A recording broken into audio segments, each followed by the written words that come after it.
ताकत की आजमाइश के अड्डे हैं वो, जहाँ वो कर सकते हैं जो आप कहीं नहीं कर सकते। कल्पना कर सकते कि एक लड़की कि वो ना माने तो उसके इंटरनल पार्ट्स में मिर्च डाल दें और मिर्च के बाद प्रोटेक्शन के साथ उनके मुस्टंडे गुंडे उनके साथ करें। वो उनका अल्टीमेट प्लेजर होता है कि वो जितनी चिल्लाए, अगर चिल्ला नहीं रही तो ठंडी बाहर निकालो, दूसरी दो। तब वो बच्ची को लाए बाहर, लहूलुहान हो रही थी, मतलब क्योंकि इतना सा वो कपड़ा पहने हुए थी, कम उम्र की थी और ब्लड आ रहा था पूरे में उसके पैरों में। हम लोग सोचते हैं क्या इसको लीगल कर देना चाहिए तो क्राइम कम हो जाएगा। लीगल नहीं है तब भी कर रही हैं लड़कियां, नहीं कर रही क्या? पोल्स पे खड़ी हैं, रेड लाइट्स पे खड़ी हैं। और अभी तो नया आया है कि कोई स्त्री, शादीशुदा स्त्री किसी शादीशुदा पुरुष से भी संबंध रखती है या पुरुष रखता है किसी से, तो वो नहीं है अपराध। तो फिर आप क्या कह रहे हैं? आप तो कह रहे हैं बेशर्ती करो बस। जो कड़वा और शाह पक्ष है ना सरकार की नजर में है ना प्रशासन की में, तो तब होगा ना, लोकल एडमिनिस्ट्रेशन के तो तब होगा जब सरकार की डंडे हो। सरकार का तो है ही नहीं। जब वो खुद हाईवेज पे खड़े होके और अश्लील हरकतें कर सकते हैं, जब वो बंद कमरे में 10-10 रशियन डांसर्स के साथ अधनंगे नाच सकते हैं, तो ये इनकी कहाँ ख्याल करेंगे वो? कहते तो हम कि औरतें देवियां होती है, अरे आप उनको औरत ही समझ लो, इंसान ही समझ लो। कौन उनको, लड़कियों को परेशान कर रहा है? लड़का ही कर रहा है ना, तो उनको करो ना। ये क्यों कहते हो कि बेटी बचाओ बेटी पढ़ाओ, और उन ट्रकों के पीछे क्यों लिखा है ऐसे कि जैसे लिखे नर्सिंग होम पे यहाँ भ्रूण परीक्षण नहीं किया जाता, जैसे लिखे थानों पे यहाँ दलालों का प्रवेश निषेध है, फैक्ट्रियों पे लिखे यहाँ बाल श्रम निषेध है, और वही होता है सब।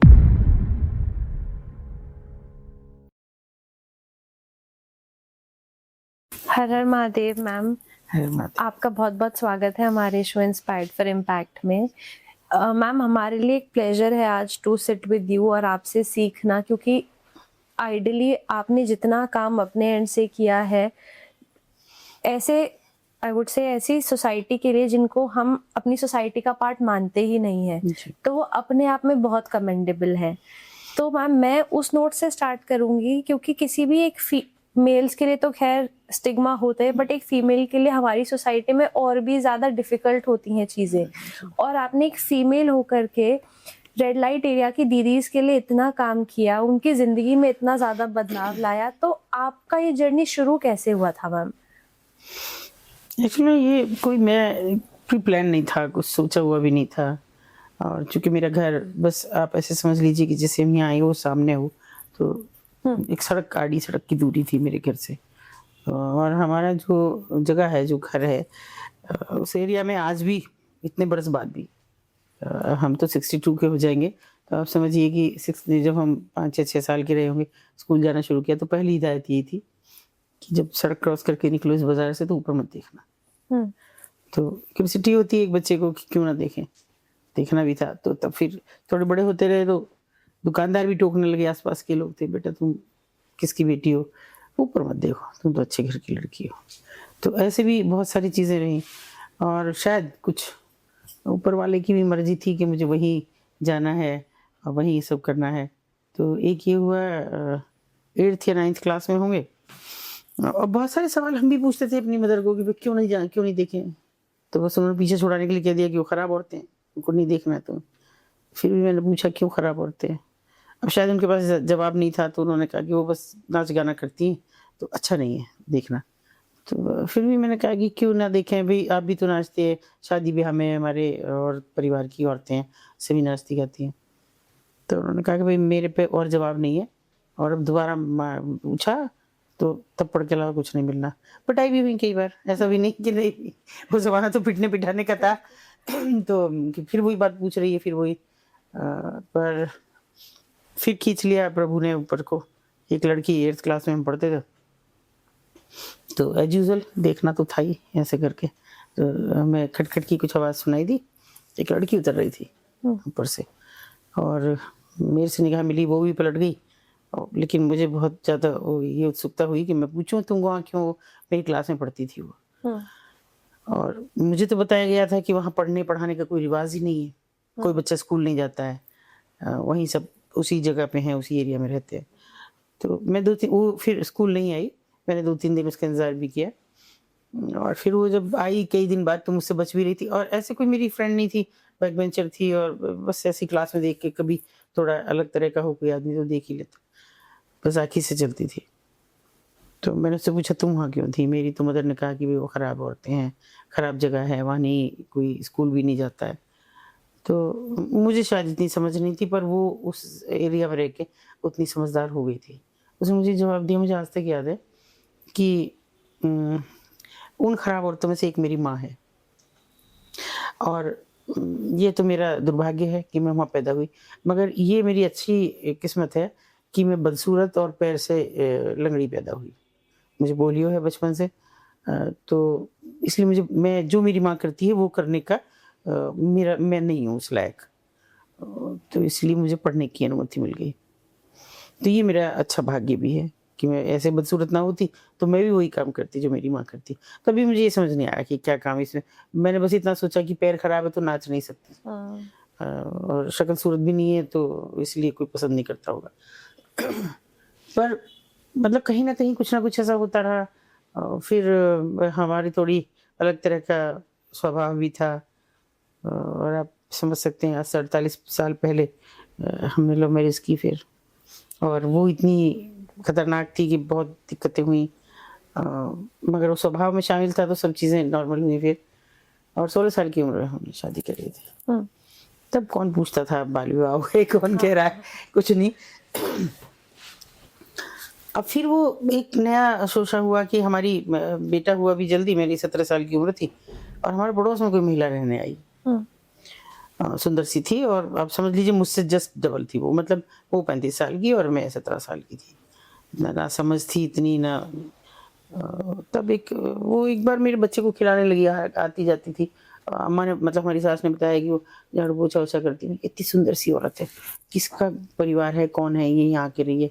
तो फिर बेटे को खिलाने लगी, उसको ऐसी गोविंदा बुलाती थी, तो बहुत ही प्यार से रखती थी। मैंने एक दिन उससे ऐसे ही पूछा कि तुम्हारा पति भी कभी दिखाई नहीं देता, बच्चे भी नहीं है? तो उसने कहा मुझे बच्चे नहीं है। और अब वो हमारी सास को थोड़ा एतराज था कि भाई इसके बच्चे नहीं, इसको मत दिया करो बच्चा। अच्छा, तो मेरा शुरू से स्वभाव थोड़ा सा विद्रोही था, तो मैंने कहा ये बहुत गलत बात है, ये उसके हाथ में नहीं है, ऊपर वाले ने चाहेगा तो देगा, उसको भी नहीं है तो नहीं सही। वो खिलाती रही, या फिर मैं सोचती हूँ कि मैं शायद छुटकारा पा गई, बच्चे को खिला रही है, दुला रही है, और मालिश वालिश सब वो कर रही है। तो एक 17 साल के बच्चे को क्या चाहिए, बच्चे की जिम्मेदारी किसी और पे आ जाए। पर उसने मुझे जो बात फिर बताई, जब थोड़ा सी आत्मीयता बढ़ी, तो उसने मुझे बताया कि मैं एक पुलिस वाले की बेटी हूँ, और मेरे मतलब फादर की किसी से रंजिश हो गई, और उस रंजिश में मुझे 8 साल की थी मैं, मुझे उठा लिया, और उठाने के बाद मुझे बेच दिया। अभी तक मेरा ये था, उस समय तक भी ना मैंने ये पूछा कहाँ बेचा। तो मेरे हिसाब से बस एक केवल मेरठ में था ये इस तरह का बाजार, जहाँ औरतों को बेचा खरीदा जाता था। इतनी समझ तब तक हो गई थी, तो मैंने सोचा यहीं वही बेच दिया गया होगा। बोली फिर मुझे एक आदमी मेरे घर, मैं वहीं पे इस काम में लग गई, और फिर एक दिन मेरे घर में, मेरे मतलब कमरे पे एक आदमी आया, वो तो मुझे नहीं पहचान पाया, लेकिन मैं उसको पहचान गई। मैंने कहा, वो मेरे गांव के थे, और मैंने उन्हें कहा कि चाचा जी मैं उनकी बेटी हूँ। थोड़े से इनानुकर के बाद कुछ मैंने बातें बताई, तो वो मान गए कि हाँ भाई ये तो सच कह रही है। लेकिन देखिए वो इतना बड़ा कड़वा सच था पहली बार मेरे सामने। तो उसने कहा कि मैंने चाचा जी बुलाया, बार बार मैं चाचा जी कह रही, क्योंकि मेरे लिए तो चाचा जी थे, लेकिन चाचा जी के लिए तो देह धर्म बड़ा था। बाकी सब सुनी, उन्होंने सब मेरी बातें सुनी, बैठ के सहज भी हुए, लेकिन जो वो करने आए थे वो करके गए मेरे साथ। मुझे एक बार को अपमान लगा, लेकिन फिर मैंने कहा जब और ही गैर हैं, ये तो फिर भी अपना है। फिर वो आते रहे और हर रोज़ बैठते रहे उनके साथ। फिर उन्होंने कहा कि मुझे कभी निकाल दो यहाँ से, बस मैं निकलना चाहती हूँ। तो उनका ठीक है, एक दिन कोई भी समय जो तुम्हें यहाँ लगे कि जब सब सो जाते हैं, तो सब जेवर पैसा जो तुम्हारे पास हो सब लेके आ जाना, क्योंकि पता नहीं भाई मैं तो बाल बच्चेदार आदमी हूँ, पता नहीं मैं रख पाऊँगा, कैसे तुम्हें एडजस्ट कर पाऊँगा। तो बाहर जाके पैसा चाहिए, तुम्हें और कोई काम आता नहीं है, पढ़ी लिखी तुम हो नहीं। वो भी पागल मान गई, सब कुछ लेके आ गई उनके साथ। और उन सज्जन ने जो इतने दिन तक उसके पास जा रहे थे, इस बीच वो गवर्नमेंट जॉब में थे, इस बीच उन्होंने केवल ये किया कि जहाँ भी कहीं वो थी वहां से ट्रांसफर लिया मेरठ, सेंट्रल गवर्नमेंट की किसी जॉब में थे, मेरठ ले लिया, और वो मेरठ उसको लेके आ गए। एक मोहल्ले में ही रखा, हमारे से थोड़ा दूरी पे। और वहाँ पे लेकिन मतलब धीरे-धीरे वो सब पैसा वैसा, उनके बेटे भी आते रहे, उनकी बीवी भी आती रही, वो मारते-पीटते, जाती करते, घर में नौकरानी की तरह रखते और सब धीरे-धीरे पैसा जेवर सब चीज़। मतलब उसके पास केवल जिस वक़्त इस घर में आई, हमारे पड़ोस में एक पंखा था, टेबल फैन केवल उसके पास एक और नीचे बिछाने का 1-2 ऐसी सादा-सा गद्दा-वद्दा, ये सब था और कुछ नहीं। खाने बनाने का भी कोई नहीं था। तो आई ऐसे कि फिर वो तो चले गए सज्जन सब लूट-लाट के उसको। उन्होंने वहाँ से वो रिटायर हुए और 1 साल में ही वो चले गए। फिर देखिए हर कोई पूछता है भई कैसे कौन लोग इनको फँसाते हैं, कौन लोग इनके साथ ऐसा करते हैं। इसकी शुरुआत आपके घर के बराबर से भी हो सकती है, आपके इर्द-गिर्द से भी हो सकती है। घर के बराबर में ही कोई और था, जिसने कहा कि देखो मुझे पता था वो तो तुम्हारा पति है नहीं, वो रखेगा भी नहीं तुम्हें। मेरी शादी भी नहीं हो रही है, मैं रखूँगा तुम्हें और शादी कर लेंगे हम, लेकिन यहाँ नहीं रहेंगे, अगले दूसरे किसी मोहल्ले में मकान ले रहा हूँ मैं, वहाँ चलना। तो हमारे यहाँ इधर लेके आए, उसको आ गया और वहाँ सबको बताया कि भई मेरी बीवी है, बस ऐसे बताया। कौन इतनी पूछताछ करता होगी। उसके बाद में वो कभी आता, कभी मुश्किल से आता। तब उसको रोज़ी-रोटी की भी चिंता थी, क्या खाऊँ, क्या करूँ? तो उसने 2-4 दिन में वहाँ झाड़ू-पोछे का कहीं से काम पकड़ लिया और कुछ मज़दूर रहते थे इकट्ठा एक घर में उनका खाना बनाने का। तो उसको ये हो गया कि खाने की कोई दिक्कत नहीं रही, खाना वहाँ खाने लगी और झाड़ू-पोछे से पैसे मिलते थे, वहाँ से ही मिलते थे, उससे किराया देने लगी। तो मतलब एक नॉर्मल ज़िंदगी वो जी रही थी। वो कभी आता तो ठीक है। फिर बाद में पता लगा उसने तो शादी कर ली। दूसरी शादी। हाँ, वो इस चक्कर में आया था कि कुछ और हो इसके पास बचा हुआ तो वो मैं ले जाऊँ, लेकिन उसके पास था नहीं। अभी फिर उस महिला ने ये मतलब मुझे थोड़ा-थोड़ा कन्विंस कर लिया कि मैं उसके घरवालों से उसको मिलवाऊँ। हुँ। अभी तो इतना मतलब वो ज़माना आप समझ सकते हैं कि कितना पुरानी मैं 78 की बात कर रही हूँ। तो 78 में अपने घरवालों को मेरे सास-ससुर को कन्विंस करना और जिसमें कि मेरा उस वक़्त तक अपने मायके से कोई संबंध नहीं था। मतलब उन्होंने रखना भी 4 रास्ते मिलते तो मैं नहीं बोलती थी, कभी भी। तो वो उसने मुझे कन्विंस कर लिया कि मेरे घरवालों से मिलवा दो। हाँ। मैंने घरवालों को किसी तरह कन्विंस कर लिया, अगर कि पहली बहू थी तो लाड़-चाव भी था, कोई दिक्कत नहीं थी, ये लोग भी ज़मीन वाले थे, हमारे घरवाले भी ज़मीन जायदाद वाले लोग। तो उन्होंने क्या किया कि मैंने ना इस जो आप बीती थी वो मैंने किसी को नहीं बताई उसकी। मैंने बस ये कहा कि इसको बचपन में किसी ने उठा लिया और तब से ऐसी ज़िंदगी जी रही है, झाड़ू-पोछे करके किसी घर में रह रही थी। वो मान गए थोड़ी नानू करके बात कि चलो लेके चलते हैं। वहाँ हम गए, 4-5 लोग हम थे और मतलब मेरे हस्बैंड थे। और जब देखिए उस वक़्त ये दौर था कि वो भी पढ़ रहे थे और मैं भी पढ़ रही थी। हाँ, 17 साल के थे। हाँ, और कुछ हमारे पास तो कोई रोज़ी-रोटी का साधन तो था नहीं, हम तो घर वालों पर डिपेंड थे। तो लेकिन ये था कि क्योंकि ज़मीन किसान आदमी को ये दिक्कत वैसे नहीं हुई होती नहीं है, मत करो काम, बिल्कुल, कोई दिक्कत नहीं है। वहाँ गए तो ये बात खुल गई। वो लोग आए बाहर, वो अंदर नहीं आए, मतलब हमें बुलाया नहीं उन्होंने घर में, उन्होंने कहा बाहर पंचायत घर पे रुको, हम आते हैं। तो हम रुक गए। अब वो आए तो दिख रहे थे, 2 बेटे थे साथ में उनके, जो उनके बाद शायद पैदा हुए होंगे और बिल्कुल माँ बहन की सूरत थे, लंबे चौड़े खूबसूरत से, माँ-बाप भी दिख रहे थे। बहुत रोना-धोना सब हुआ, लेकिन अल्टीमेटली उन्होंने मुँह फेर के चले गए। बोले रखेंगे नहीं हम। बहुत जिद मैंने की, क्यों नहीं रखेंगे? ये तो घरों में झाड़ू-पोछा करके टाइम काट रही थी, कोई घर से भाग थोड़ी गई कि आप संबंध नहीं रखेंगे। बोले ना, ना, हम किस-किस को जवाब देंगे। तो देखिए नहीं, 8 साल की बच्ची को इतनी बड़ी सज़ा दे दी कि उसको नहीं फिर रखा। लेकिन मैं सोच रही थी चलो जी फिर वापस जाके बेचारी अपने काम में लग जाएगी, लेकिन वो बात यहाँ कहाँ खत्म हो रही थी। पूरे रास्ते तो इतनी एक मैराथन बहस चली घर वालों के बीच, ये क्या हमें नहीं बताया कि ये ऐसी जगह से आई है और ये और वो सबका लक्ष्य में थी। डायरेक्टली मुझे कोई नहीं कह रहा था, लेकिन अगर उनको कह रहे थे मेरे हस्बैंड को तो वो मुझे कहा जा रहा था। और बेइज्जती करा दी, इतनी दूर लिया है और ससुर भी नाराज़, हमारे सास भी नाराज़, सब नाराज़। फिर आ गए घर, वहाँ भी रातों बहस चलती रही। खाने के बीच भी, सोने के बीच भी, मतलब कोई सो नहीं रहा था। बस वो भी सुनती रही, उसको लगा था कि ये छोटी-सी बच्ची है, मेरी वजह से शायद ये सफ़र करेगी। वो निकल गई किसी टाइम यहाँ से और मुझे भी सुकून हुआ। मैं सच में मैं ये नहीं कहूँगी कि नहीं मुझे बहुत बुरा लगा, मुझे बिल्कुल भी बुरा नहीं लगा।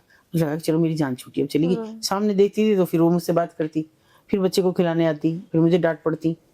तो चली गई तो मुझे अच्छा लगा। अब उसके 1 साल बाद वो आई।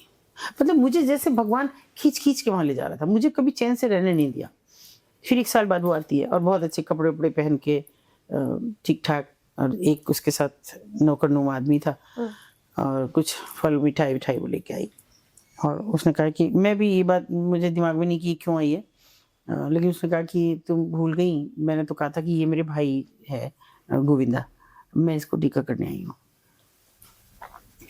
मैंने कहा नहीं वो तो नहीं, पहले ही बताओ कहाँ थी तुम, अब तो तुम ठीक ठाक हो, कपड़े भी ठीक हैं तुम्हारे पास, और कहाँ क्या काम कर रही हो। और उसने सपाट जवाब मुझे दिया कि देखो तुम्हारे घर वाले तुम्हें तंग करते मैं रहती तो, मेरे घर वालों ने एक्सेप्ट नहीं करा, तो जहाँ से आई थी वहीं चली गई। मेरी सोच इतनी थी कि ये कबाड़ी बाजार चली गई। तो मैंने कहा नहीं मैं बच्चे को तो नहीं दिखाऊंगी, और अभी तुम जाओ, मेरे घर वाले अभी नीचे हैं सब, तुमको नहीं देख पाए, सीधे तुम ऊपर आ गई हो, लेकिन अगर पता लगेगा तो बड़ा फिर वो मेरे साथ हो जाएगा, तुम चली जाओ यहाँ से। वो चली गई। लेकिन सच ये है कि चूँकि बेसिकली हम गांव से हैं, तो थोड़े ऐसे बड़े घर बना के फिर आंगन होता है, फिर आंगन के बाद दरवाज़ा, तो वो दरवाजे पे पलट के उसने मुझे जो देखा वो मैं उसकी कभी भूल नहीं पाई, ना उन आँखों को भूल पाई, ना उन आंसुओं को भूल पाई। पर अभी मैं आप सबको थैंक्स करती हूँ कि आपकी वजह से जो इतने बरस का एक फांस थी काटा था, वो उसको सुकून ये हुआ कि मुझे उसके उस तथाकथित पति ने जो उसको रख लिया था, उसने बताया कि वो पिछले साल उसकी डेथ हुई आगरा में, और मैंने सोचा कि वो मुक्ति पा गई, और दर्द से, उस सारी तन्हाई से, सारी चीज़ से वो मुक्ति पाई। और मुझे भी ये सुकून हुआ कि मैंने ठान लिया कि मुझे कुछ उनको, मतलब मैंने सोच तो उसी वक्त लिया था जिस वक्त वो चली गई थी, कि मेरे दिल में एक ऐसी अजीब सी वो हो गई थी, अपने आप से कुछ मुझे लगने लगा था कि मैंने कितना बुरा किया। मैं तो कुछ भी कर सकती थी, मैं जिद कर सकती थी, और वो अपने घर में रह रही थी, किराया दे रही थी, मजदूरी कर रही थी। लेकिन फिर ऐसे समय बीतता गया, क्योंकि बहुत सारी चीज़ें थी, मेरे अनमैरिड देवर थे, ननद थी, जिम्मेदारियां भी थी, और वो भी वो ज़माना वो नहीं था कि कोई घर में पता लग जाए कि ये ऐसी औरत इनके घर में, तो शादियां हो जाए, इतना आसान भी नहीं था। तो मैंने फिर ऐसे समय गुजारा उस फांस के साथ, और ये भी फिर सेटल हो गए, तो जॉब में चले गए। मैं शायद उसमें लॉ फाइनल में थी, तब मेरे सास ससुर नहीं रहे, बच्चों की, देवरों की शादियाँ हो गई, ननद की भी हो गई। फिर मैंने इनसे एक दिन कहा, यूं ही बस, पता नहीं क्यों, ऐसे बैठे हम लोग, बच्चे खेल खाल रहे थे, मैंने कहा बच्चे स्कूल जाने लगे थे, मैंने कहा एक बार उसको ढूंढूं। तो पहले तो उन्होंने कहा किसे, मैंने कहा उसको, वो हंस पड़े, ढूंढ लो, कहाँ ढूंढोगी, मैं बाजार जाऊंगी, घर से जरा सी दूरी पे बाजार। तो उन्होंने कहा देखो चली जाओ, एक शर्त है, वहाँ से मार खा के आई, गालियाँ खा के आई, कपड़े फटे, यहाँ रोना धोना नहीं है, शोर शराबा नहीं करना, चुपचाप बैठ जाना घर में। मैंने कहा नहीं कहूँगी। मैं गई तो लौटी नहीं फिर कभी। पर मैम आप ये देखिए ना कि आपके हस्बैंड भी कितने प्रोग्रेसिव है उस जमाने के, कि कोई गांव में अगर आप रहते हैं तो गांव के लोग अलाउ ही नहीं करते हैं ना, ऐसे लोगों से वो नाता तोड़ देते हैं, बात नहीं करते, अलग कर देते हैं। नहीं, मैंने कुछ चीजें फॉलो की, देखो बेटा, कि जैसे हम बेसिकली तो बिल्कुल देहाती ही हैं, हाँ जी, मायके से भी और ससुराल, ये अलग बात है कि सब गवर्नमेंट जॉब में रहे और सब सेटल्ड फैमिली है, मगर जितना सेटल्ड फैमिली हो उसमें उतनी ज्यादा रेस्ट्रिक्शंस होते हैं, उनको अपनी इज्जत, उनकी सब औरतों के कंधे पे। और ये मैंने बहुत पहले अपनी माँ को कहा था एक बार, मैंने कहा अम्मा, मैं हमारे औरतों के कंधे पे क्यों है ये इज्जत, और किसी के पे क्यों नहीं है, मैं नहीं मानती। तो वो मैंने कभी नहीं मानी कि मेरे कंधों पे क्यों है। हाँ, पर फॉलो किया कि मेरे दोनों पक्षों में, मतलब मायके में भी और इधर में भी एक बैलेंस बना के रखा। ये कभी नहीं, मतलब यहाँ का वहाँ नहीं। और दूसरा ये भी नहीं रखा मैंने कभी, हमारे यहाँ पर्दा होता है, बेसिकली हम त्यागी हैं, इन लॉज मेरे पंडित हैं, तो पर्दा दोनों तरफ है। मैंने हमेशा घूंघट किया, कभी, मतलब सब पढ़ते पढ़ते मैं घूंघट में जाती, और मेरे घर से शहर 8 किलोमीटर दूर, वहाँ तक मैं पर्दा रखती, क्योंकि कोई भी मिल सकता है। कॉलेज के बाहर अंदर जाके मैं उतारती थी, दुपट्टा हो चाहे साड़ी हो। कभी नहीं मैंने, आज तक भी, अभी भी घर से बाहर निकलते हैं तो सिर पे मेरे पल्लू होता है। हाँ, मुझसे छोटा बड़ा कोई है नहीं, लेकिन मैं करती हूँ। और दूसरा ये, क्योंकि उसके नतीजे ये हुए कि बहुत बाद में एक दिन मुझे गाँव के बहुत मुअज्जिज़ आदमी थे, पहले प्रधान भी रहे, तो उन्होंने मुझे एक दिन कहा, रिश्ते में ससुर लगते थे, दूसरी जाति से थे, तो उनका बेटा अपने आप ही करती रहेगी सब, इस बार कोई भी रेस्क्यू करोगी तो मुझे लेके चलना। तो ये मेरे लिए एक रिवॉर्ड था कि कोई गांव का आदमी मुझसे कहे कि रेस्क्यू मैं चलूंगा तेरे साथ। तो वो गए भी, एक रेस्क्यू भी किया, पूरी तरह से वो रेस्क्यू उनका था, मेरा उसमें कोई रोल नहीं। जहाँ तोड़ फोड़ करनी थी, जहाँ ये छत तोड़नी थी, वो सब उन्होंने किया।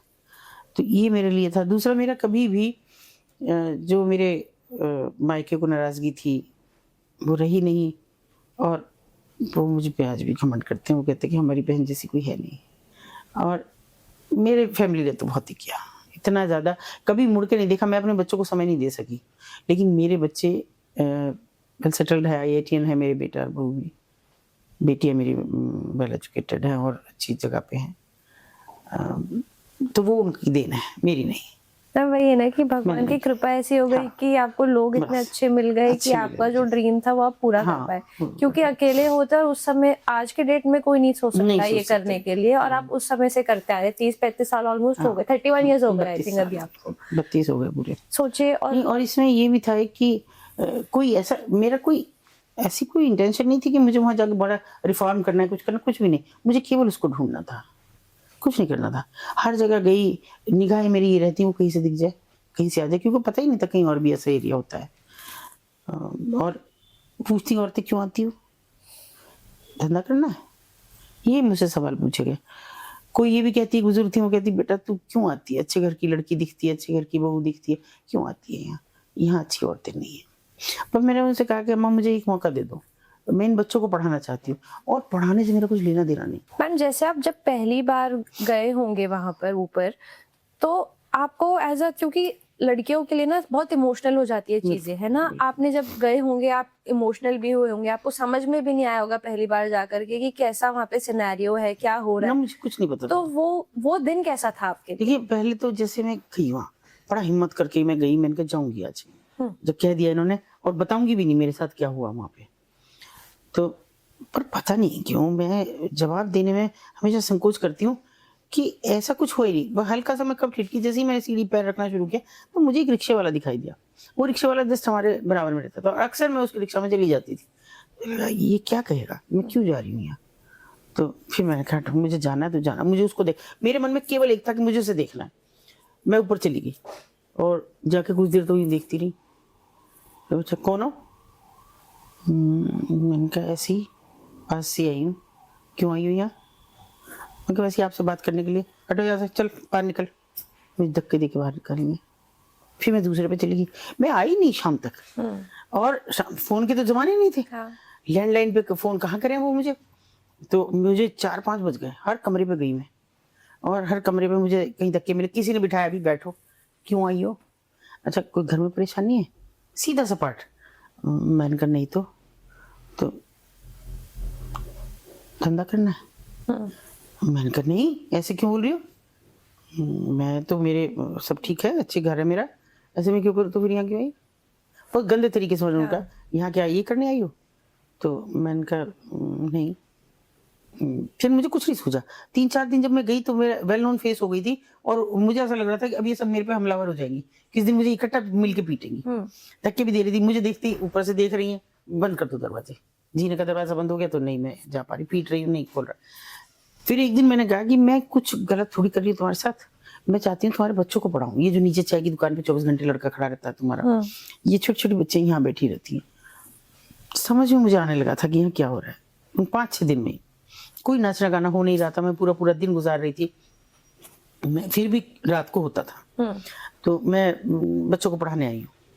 कुछ थोड़ी नानुकर के बाद महीना 15 दिन बीत गए थे, और फिर उन्हें लगने लगा ये तो बिल्कुल आएगी, कुछ ही कर लो इसको, धक्के दे दो, गालियां दे दो। तो फिर एक जो बड़ी उम्र की महिला थी, उन्होंने कहा बेटा ये सुधरने वाली नहीं है, तू क्या चाहती है। तो मैंने कहा मैं तो चाहती हूँ कि इन बच्चों को पढ़ाऊँ, अगली पीढ़ी ना आए इसमें। तो उन्होंने कहा ठीक है पढ़ा ले, पर एक बात सुन, एक का बच्चा एक ही जगह रहेगा, दूसरी जगह नहीं जाएगा। मेरे लिए तो अच्छा, वो बिजनेस ड्राइवर थी उनकी। मैंने कहा ये तो मेरे लिए अच्छा है कि मैं हर जगह जाऊंगी पढ़ाने, सभी कमरों को देख पाऊंगी। और मेरी मंशा बिल्कुल ये थी कि मैं कहीं बच्चा पढ़ा रही हूँ लेकिन उसे देख कहाँ पढ़ा रही हूँ, मेरा मन नहीं लगता पढ़ाने में भाई, मैंने तो अपने बच्चे नहीं पढ़ाए कभी, उन्हें क्या पढ़ाऊंगी मैं। तो फिर भी मैं ऐसे ही लिखा, ऐसे लिख लो चल चल। वो भी कहाँ इंटरेस्ट ले रहे थे। हाँ। उनको भी ग्राहक दिखता तो भाग के जाता, ए जल्दी आ तू आ, एक तेरा वो आया ग्राहक, कस्टमर आया तेरा।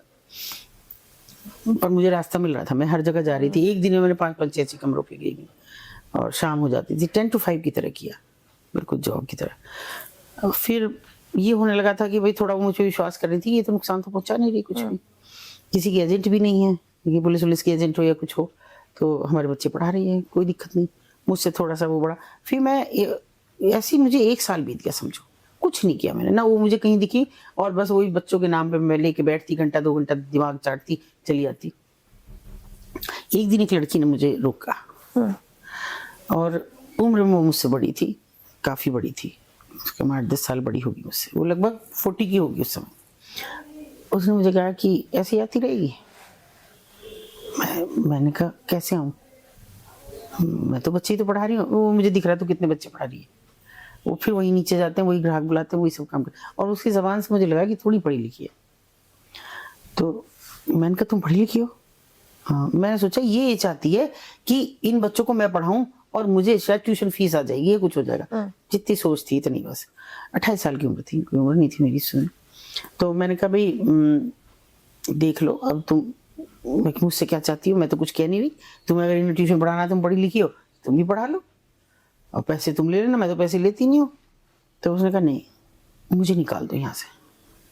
मैंने कहा तुम तो रोज जाती हो, मैं तो देखती हूँ सामान भी तुम लाती हो और नीचे ऊपर भी जाती रहती हो, लड़कियों को भी इनको डांटती फटकारती रहती हो जो दूसरी लड़कियां। उसने मुझे सीधे से कहा कि तुम क्या सोच रही हो कि हम आजाद हैं? ये जो जितने नीचे है ना, बहुत गंदे तरीके से उसने कहा ये सब इनके हैं जो है, ये हमें निकलेंगे। अब हमारी दूरी है कि इस चौराहे तक जाना है, मैं बता के जाऊंगी कि मैं उस दुकान पे जा रही हूँ, उस दुकान से एक कदम भी मैंने यूं आगे रखा ना तो मुझे कोई ना कोई पूछेगा कहाँ जा रही है, अभी चल। सब मिले हुए हैं। हाँ सब नीचे से ऊपर तक सब उनके स्टेक होल्डर्स हैं। तो मैंने कहा फिर मैं कैसे निकाल दूंगी, तो वो मैं बताऊंगी। तो बताओ, बोली मैं अब रात को भी जाती हूँ, तुम एक कस्टमर भेजो।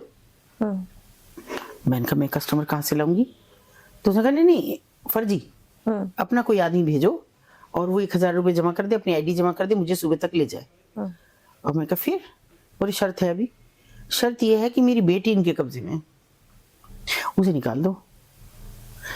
मैंने कहा कितनी बड़ी है? 13-14 साल की है। और मैंने कहा तो बताओ वो कहाँ है, पहले उसको निकालते हैं ना। नहीं वो निकल गई तो मैं फंस गई फिर। मैंने कहा कहाँ पे? तो उसने बहुत दूर की जगह का नाम लिया राजस्थान में कि वहाँ पे है। अच्छा, उनको अलग स्टेक में रखा था? हाँ क्योंकि वो बेसिकली राजस्थान से थी जो मालकिन थी, नटखंजर बीड़ी प्रजाति थी। तो मैंने कहा अच्छा मुझे 1-2 दिन दो। अब 1-2 दिन में मैंने तमाम एडमिनिस्ट्रेशन से बातचीत शुरू की जहाँ तक मैं पहुँच सकती थी। कभी गई नहीं, कभी किसी से बात नहीं की थी, लेकिन संकोच तो कोई होता नहीं था। मैं गई, मैंने शहर के उच्च अधिकारी से बात की, मैंने कहा सर ये मुझे करना है। तो उन्होंने कहा अच्छा है, वो ज़माना भी थोड़ा और था, अच्छा है ये तो काम आप निकलवाइए। कैसे निकलेंगे? मैंने कहा सर शर्त ये है कि वो बच्ची वहाँ से आएगी। तो उन्होंने कहा पहले मुझे करने दीजिए वहाँ। उन्होंने वहाँ के जो भी होंगे अधिकारी उनसे बात की और कहा कि मैं बंदा भेजूंगा अपना, बाई रोड ही जाने का था और मोबाइल तो जमाना नहीं था, ये 96 की बात है। तो तुम उस लड़की को वहाँ तब तक केवल वॉच करोगे, उठाओगे उस समय जिस समय मेरा बंदा पहुंच जाएगा, उस समय फोर्स लेके जाओ, लड़की उठाओ और गाड़ी में डालो, उसे बॉर्डर पार कराओ कि बॉर्डर तक उसको खतरा रहेगा। तो इतना आदेश हो गया तो हम भी खुश, और पूरी रात हम सब लोगों ने वहीं बैठ के निकाली ऑफिस में उनके। और ऐसे समझती हूँ मैं कि सांस की आवाज़ केवल थी हमारी और कुछ आवाज़ नहीं आ रही, बात भी नहीं कर रहे थे हम। और 6 बजते बजते उसने आफत कर दी अम्मी, और वो भी घबरा गया जो हमने फेक कस्टमर बना के भेजा था कि अब क्या होगा। बोली मैं जाऊंगी, अब मेरी लड़की को खतरा हो जाएगा। मैं कहा थोड़ा सा समय दे। बोली ना जाऊंगी बिल्कुल, और मार देंगे मेरी लड़की को रास्ते में। फिर उन्होंने भी कहा कि बेटा थोड़ी देर रुको, हम पे इतना भरोसा किया है, इन पे इतना भरोसा किया, तो थोड़ी देर और कर लो। रास्ते में हम कोई संपर्क तो कर नहीं सकते उस आदमी से, रुक भी नहीं सकता वो, हमने मना कर रखा है कि रुकोगे नहीं तुम सीधे आओगे। तो इस बीच वहां से सूचना आने लगी कि वो मुकदमा लिखाने के लिए थाने में गई है अच्छा। कि मेरी लड़की को एक आदमी ले गया, ये उसकी आईडी है, वो है। मुझे फिर और घबराहट हुई, वो भी घबरा गया बेचारा। वो कहने लगा, मेरा ही वॉलंटियर था, उसने कहा जी मेरे पे तो मुकदमा हो जाएगा। तो खैर उन्होंने कहा सर ने कि ये अजीब बेवकूफाना बात कर रहे हो तुम लोग। अरे मैं यहाँ बैठा हूँ तो कौन मुकदमा कर देगा? वो मैं जानू, तुम छोड़ो उस बात को। खैर 7 बजे वो बच्ची आई और वो मुझे ऐसा लगा कि जैसे मैंने उसके प्रति जो अपराध किया था, मुझे पहली बार उससे सुकून हुआ थोड़ा सा। माँ बेटी को मिलते हुए देख के, रोते देख के, वो बार बार मेरे पैर में गिर रही थी, सबके पैर छूती फिर रही इधर से उधर तक, मुझे बचा दिया तुमने। और वो एक बेहतर जिंदगी उसकी लड़की की भी पढ़ रही थी, वो अब तो शादी कर दी उसकी भी शादी हुई, उसकी माँ की भी। आईडी छिपा के करते हैं प्रशासन के लोग और सुरक्षित है। उसकी माँ को भी आपने ऐसे ही निकाला? हाँ। किसी फेक कस्टमर को भेज दिया? हाँ हाँ, तो वो भी ऐसे ही। और वो पहला रेस्क्यू था मेरा। और मैम जैसे आपने ये पहला रेस्क्यू किया तो वहां पर तो कोठे वाले को पता चल गया होगा कि ये आती है और इनकी वजह से निकला है, तो हाँ। कोठे वाले को जब पता चला कि आप रेस्क्यू करने के मोटिव से आते हो तो उनका तो स्वभाव आपकी तरफ बदल गया होगा? बिल्कुल, मारा होगा, बहुत कुछ किया बहुत होगा। दिन तक आना जाने को बिल्कुल कोई मनाही थी। मैंने फिर पर एक चीज मैंने शुरू से पकड़ ली थी, मुझे लगा था कि आप किसी को सम्मान दोगे तो सम्मान पाओगे, अपमान करोगे तो अपमान पाओगे। मैंने किसी का अपमान नहीं किया कभी भी। वहाँ जो बड़ी उम्र की महिला थी, काफी पुरानी थी और उनके पास बड़े अनुभव थे, मैं उनसे बैठ के हमेशा शेयर करती थी, वो मुझे अपनी आप बीती बताती थी। तो दूसरी कम्युनिटी की थी, लेकिन मैं कभी भी जाती उनके पैर छूती। वो हर कमरे में मिल जाती थी, ऐसा नहीं कि वो क्योंकि उनका एक होल्ड था तो मैं उनके पैर छूती। वो ऐसा ट्रेंड बना धीरे धीरे। वो कई बार कहती कि बेटा हम खराब औरतें हैं, हमारे पैर मत छुआ करो। तो मैंने कहा मैंने जब माँ कहा है तो माँ है। और इसका मैं एक वो बताती हूँ, मैंने अपने बच्चों को ये बात बता के रखी थी, अगर बाजार से कभी किसी का फोन आता, क्योंकि सबके पास मेरा नंबर है, तो संबोधन के साथ बोलोगे, ऐसे नहीं। और उनका खास तौर बताया कि उनको हमेशा नानी कहना, क्योंकि मैं माँ जैसा सम्मान। एक दिन उनका फोन गया तो मेरी बेटी थी छोटी वाली, तो उसने नानी कह के नमस्ते किया और फिर कहा कि नानी और मम्मी तो वहीं कह के गई हैं, नहीं तो ऑफिस में होंगी। तो इनका अच्छा बेटा। और मैं जब वहां गई तो वो जैसे पगला रही थी बिल्कुल। मैं ऐसे कर लिया उन्होंने, और तुझे पता है क्या हुआ है? मैंने कहा नहीं, मुझे पता भी नहीं था। मैंने कहा नहीं बताओ। तो मैंने तेरे घर फोन किया और तेरी बेटी ने मुझे नानी कहा, और मैं तो निहाल होगी, मेरे तो बच्ची नहीं हुई जिंदगी में। मुझे तो पहली बार लगा कि मैं तो नानी भी बन गई। और फिर वो उनके और मेरा ऐसा एक रिश्ता बना बिल्कुल माँ बेटी जैसा, कि उनका अंतिम संस्कार भी किया मैंने फिर उसके बाद इसमें जी। तो वो भी मुझे थोड़ा बहुत सपोर्ट करती थी कुछ और महिलाओं के साथ। अच्छा, फिर मैंने एक शुरू कर दिया था 98 में। मैंने एक महिलाओं को भी शामिल करके और कुछ लोगों को और शामिल करके एक बड़ी वो रखी कि भाई ये खराब औरतें क्यों। और मैंने उसमें उन्हें मंच दिया।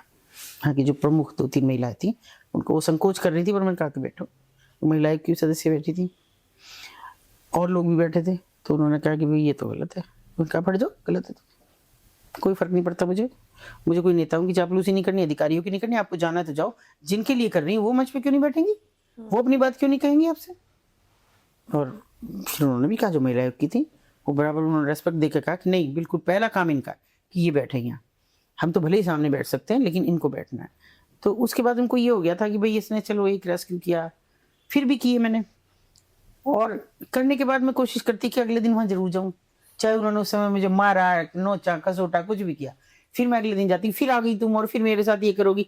मैंने कहा मैं चाय नहीं पी के गई थी कल, अभी तुम चाय मंगाओ, उसके बाद कहना जो कहना हो, मैं बहुत थक रही हूँ। चलो चाय ले आओ, किसी को कहती जा बहादुर चाय ले आ, बेमन से चाय ले आई। देखना दीदी अब पहले बता दिया करना किसी लड़की का शक हो तो। मैंने कहा पहले बता दूंगी, फिर तू उसे छुपा दिया करना और भगा दिया करना, तो फिर मैं टन गोपाल चली जाऊंगी। ये उन्हें पता था, धीरे धीरे ये हो गया था इन 3-4 सालों में कि ये करेगी तो जरूर, पर तुमको नुकसान पहुंचा के नहीं करेगी, क्योंकि मैंने कभी मुकदमे नहीं लिखाए। प्रशासन लिखा है वो उनकी मर्जी, मेरी तरफ से कभी मैं इक्का दुक्का, जिसमें बहुत ज्यादा मुझे परेशानी हुई, मुझे इतना ज्यादा लग गया कि इस औरत को तो जीने का भी अधिकार नहीं है, तब मैंने मुकदमा लिखाया। मैम कौन सा था ऐसा पहला मुकदमा? एक तो ये कि वो एक बच्ची एक दिन मुझे एक फोन करती है, एक महिला वहीं की, दीदी वो एक मेरी भांजी आई हुई है और वो ना उससे ही बात करो। मैंने फोन किया, मैंने कहा हाँ बेटा बता। तो उसने कहा आंटी मुझे ना स्पोर्ट्स कॉलेज में दाखिला लेना है। मैंने कहा क्या किया, उसकी पढ़ाई जबान से लग रहा था कि पढ़ रही है वो। बोली मैं 10th पास किया इस साल और मेरे 74% मार्क्स हैं और वो मुझे कहीं मिल नहीं रहा, लखनऊ में नहीं मिल रहा मुझे स्पोर्ट्स। मैंने कहा 74 मार्क्स से तेरा क्या मतलब है स्पोर्ट्स कॉलेज में ना होने का।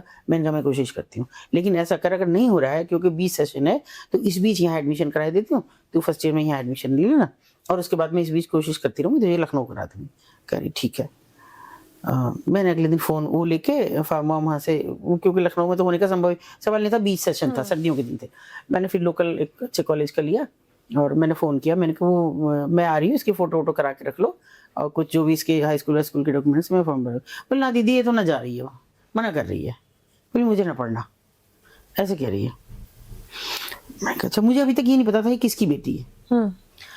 फिर मुझे तो कुछ समझ नहीं आया, मैंने कहा ऐसा कैसे हो जाएगा, जो लड़की कल इतनी उत्सुक थी। मैं सीधे पहुंची मैं तो वहाँ। अच्छा एक ये इस बीच में मैं टोकी कर रही हूँ कि मेरा हमेशा मीडिया ने बहुत साथ दिया कि अगर मुझे कहीं सड़क मेरे बुरी तरह साथ दिया जो नहीं भी देना था। सड़क पे भी कहीं अकेले जाते दिख गई, दीदी कहीं जा रही हो क्या, वो उस दिन भी मैं कह के चली, मैंने कहा जा रही हूँ, कुछ भी हो सकता है, ठीक आ रहे हैं। मैंने कहा थोड़ा लेट आना। अच्छा ठीक है। मैं वहाँ पहुंची, मैंने कहा कहाँ है लड़की, बोला यहाँ ना है, वो तो चली गई, वापस चली गई मुजफ्फरनगर। मैं क्यों चली गई, बोल ना उसका पापा ले गया। और मैंने किसी माँ का, मैंने कहा ये तो खड़ी, अरे मैंने कहा ये तो छोड़ चुकी थी यहाँ से। बोली हाँ दोनों बच्चे लेके तो वहीं तो पढ़ रहे हैं मुजफ्फरनगर ही, और अभी तो वो दाखिला नहीं लेना चाहती, वापस गई। मुझे कहाँ चैन है। मैंने वो केबिन का पर्दा हटाया तो जो मालकिन का केबिन था, छोटा सा, उसमें एक बेड पड़ा हुआ, उस बेड पे अंधेरे में एक लंबा सा आदमी पड़ा हुआ, और वो बड़ा अभ्यस्त होने के बाद आके मुझे लगा कि एक बच्ची बैठी है, तो कोने में बैठी, बिल्कुल उसके सिराने, तो लंबा सा लेटर, वो सिराने घुस के ऐसे बैठी।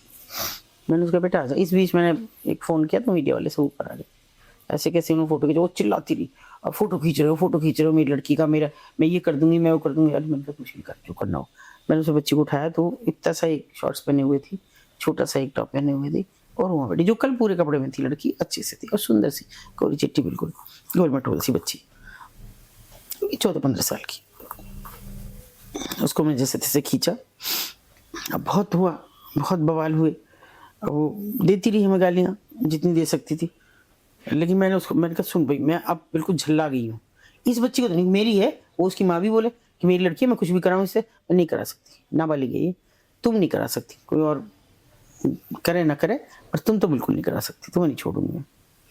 पहली बार मैंने उनके खिलाफ मुकदमा लगाया। मैं लड़की को तो ले आई, उन्होंने बहुत बदतमीजी की मेरे साथ, मेरे कपड़े पूरे फट गए थे, ऐसी भी हाथापाई बहुत हुई, पर मेरे वॉलंटियर को हाथ पकड़ा, मैं ले जाऊँ नीचे, इसको मैं अपने झील के आ जाऊँगी। ले गए हम बच्ची को निकाल के लाए, और थैंक गॉड वो खेली भी अच्छा है, पढ़ी भी अच्छा है। अभी उसने एक स्पोर्ट्स पर्सन ने उसके साथ शादी की, अब तो 5-6 साल हो गए शादी को भी, ज़्यादा ही हो गया, 18 साल हो गए शादी को, शायद बाल बच्चे आप यहाँ देखो ना, फिर मैंने मुकदमा लिखा। इमोशंस कितने अलग अलग है ना। ये माँ है जो खुद ही अपनी बच्ची को वहां धकेल रही है, वो दूसरी माँ थी जिसको आपने माँ बोला और आपकी बेटी ने उनको नानी बोल दिया, तो वो कितना खुश हो गई। तो ह्यूमंस कितने अलग हैं, मतलब कितने अलग, वहाँ की परिस्थितियाँ अलग हैं, शायद वो सब उनको अलाउ नहीं करती कि वो किसी इमोशंस के तहत रहें। एक इमोशंस हैं तो सब खत्म उनका, वो बिजनेस, वो काम, वो पैसा, वो पैसा तो है ही नहीं, पेट भरने की जो एक वो है कवायद, वो शायद उनके इमोशंस को आने ही नहीं देती आगे। तो जैसे आप बोलते कि प्रशासन ने तब आपकी मदद करी है ना, प्रशासन अगर चाहता तो वो ये सब कभी होता ही नहीं पहली जगह ना। तो प्रशासन ने वो पहले उसमें वो जमाने में 96 में, अगर मैं उसके बाद कहूँ तो वस पोजीशन खराब होता चला गया, क्योंकि कोई देखता ही नहीं है। सरकार के तो कभी एजेंडे में नहीं था इनका पुनर्वास। प्रशासन को क्या होता कि जब मैं बहुत सारी रेस्क्यू कर लेती तो वो एक दबाव सा बनाने के लिए एक रेड करते। रेड और रेस्क्यू फर्क है। रेड भेड़ बकरी की तरह किसी को भी उठाओ, डालो बचवान में, डालो, ले जाओ, कोर्ट में पेश कर दो, कोर्ट से वो छूट के फिर वापस आती है और कहेंगी जहाँ बालिग अपनी मर्जी से, क्योंकि उनके पीछे हजारों आंखें लगी हुई है ना। उनकी 2 आंखें, लेकिन पीठ पे सबकी आंखें, क्या देंगी वो? या वो क्यों विश्वास करें? वो अभी तो मिली भी नहीं है आपसे, कोर्ट वालों को जानती भी नहीं है, तो वो क्यों विश्वास करें कि आप उन्हें कहाँ भेजेंगे? तो वो वहां मुकर जाती है। ये स्थिति है। और अगर मैं कहूँ कि मतलब हुआ ऐसा कि एक कोशिश हुई सरकार की तरफ से, बहुत बड़ी हुई, और उसको कैसे पलीता लगाया गया, मैं हैरान हूँ। मतलब एक लड़की मरी, आप लोगों ने क्या गंगूबाई देखी? हाँ जी, हाँ जी, मैंने देखा। उसने देखा होगा कि वो बहुत मारता है। हाँ। ये सडिस्ट होते हैं जो वहां आते हैं। ऐसे ही एक सडिस्ट आया और उसने वो उसी पे से इसको, भंसाली जी को मैं सल्यूट करती हूँ। ये फिल्म 99% नजदीक है उसके। उस महिला को मारा गया, उस लड़की को मारा गया, और इस तरह मारा उसने, इस तरह मारा, वो मर गई। इसमें सिर्फ इतनी लिबर्टी ली गई है कि उसको मृत नहीं दिखाया हीरोइन होने के नाते, तो वो मर गई। मरने के बाद उसकी मालकिन को भी लगा कि ये तो बहुत बुरा हुआ मेरी बच्ची के साथ। उसने थोड़ी गुहार लगाई, पुलिस में गई, इधर उधर गई, कहीं कुछ नहीं हुआ। तो किसी कोई उसको मिला, उसने उससे कहा कि ये सोनागाछी की बात। उसने कहा कि तुम कोर्ट जाओ, एक मुकदमा कराओ। उसने कोर्ट में कर दिया कि साहब फलाना आदमी यार मेरी बच्ची की हत्या कर गया, और कोई मेरा मुकदमा नहीं लिख रहा। कोर्ट ने संज्ञान लिया, अखबार में छप गई कि भाई वो मालकिन गई है आज इस तरह से करके आई है। अपवाद हो जाता है तो पुलिस ये छाप देते हैं लोग।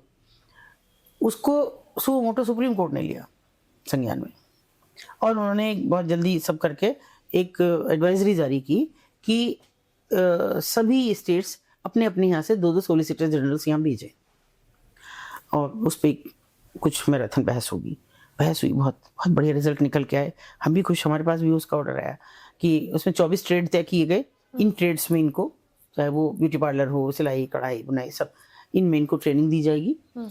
उसके लिए तय किया गया कि तमाम ITI, DUDA SUDA centres, SIDBI, ये सब उसमें उनको ट्रेनिंग देंगे फ्री ऑफ कॉस्ट। इसके बाद जितने नेशनलाइज बैंक है, राष्ट्रीयकृत बैंक है, वो सब इनको एक लोन प्रोवाइड कराएंगे मिनिमम उस पे रेट्स पे।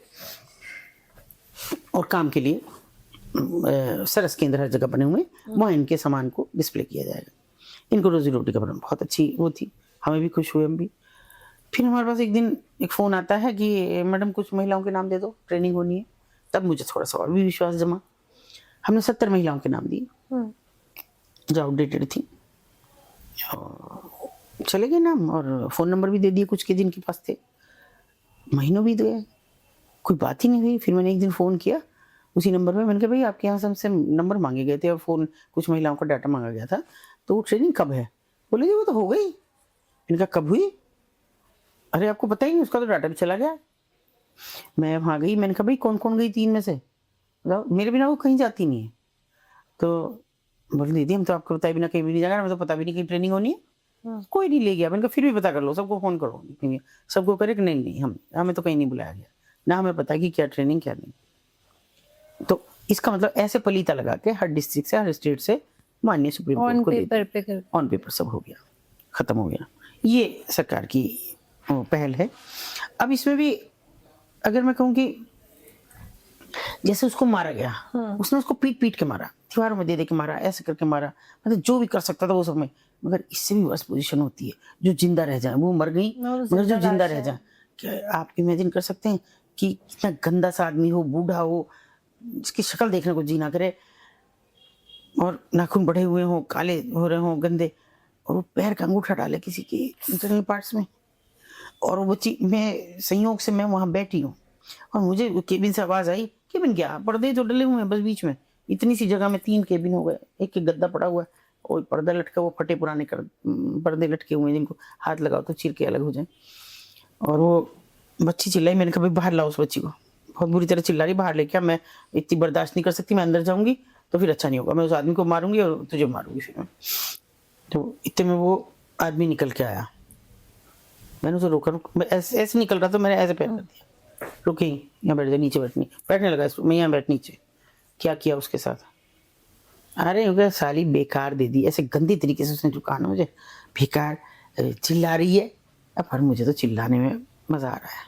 देखो वो उनका अल्टीमेट प्लेजर होता है कि वो जितनी चिल्लाए, अगर चिल्ला नहीं रही तो ठंडी बाहर निकालो दूसरी। तो वो बच्ची को लाए बाहर, लुहान हो रही थी, मतलब क्योंकि इतना सा वो कपड़ा पहने हुए थी, कम उम्र की थी और ब्लड आ रहा था पूरे में उसके पैरों में। मैंने कहा क्या हुआ है भाई इसको, मैंने सोचा शायद ये पीरियड से, और ऐसे में इसने जाती करने की कोशिश की। मैं क्या है ये, वो रो रो उसने कहा कि देखो इसका पैर, ये नाखून मेरे अंदर डाला इसने पैर का। मैं इतना बर्दाश्त कैसे कर रही थी, आपका मन नहीं किया कि उस इंसान का सर फोड़ दे? करती हूँ मैं, लिख देते हैं, अखबार भी लिखते हैं, कभी कभी साथ देते देते भी समझ से भाई गुंडे ही, मुझसे नहीं रुका जाता। मैं मानना मारा मैंने चाहिए। उसको, मारा मैंने उस बूढ़े को, वो होगा 60-62 साल का होगा उस समय। पैर कबर में और हरकतें देखो। ये क्योंकि वो शायद इस लायक ही नहीं था कि वो सेक्स करे, लेकिन उसको पर पीड़ा में आनंद था, उसमें आनंद था कि जो उसको, जो शायद वो अपनी वृद्ध बीवी के साथ नहीं कर सकता था, कोई और उसकी पकड़ से दूर थी, और वो सबसे कमजोर है। वो कमजोर पे ताकत के आजमाइश के अड्डे हैं वो, जहां वो कर सकते हैं जो आप कहीं नहीं कर सकते हैं। आप कल्पना कर सकते हैं कि एक लड़की कि वो ना माने तो उसके इंटरनल पार्ट्स में मिर्च डाल दें, और मिर्च के बाद प्रोटेक्शन के साथ उनके मुस्टंडे गुंडे उनके साथ रेप करें। रेप तो हर दिन सहती हैं, लेकिन जब नई लड़की आए तो थोड़ा सा विरोध तो करती है, कितना भी मार लो पीट लो, तब ये सबसे बड़ा काम होता है उनका कि वो क्या नहीं कर सकते, कुछ भी चीज़ अंदर डालेंगे, इंटरनल पार्ट्स में लकड़ी डालेंगे, कुछ भी डालेंगे, कैसे नहीं मानेगी, कभी तो मानेगी।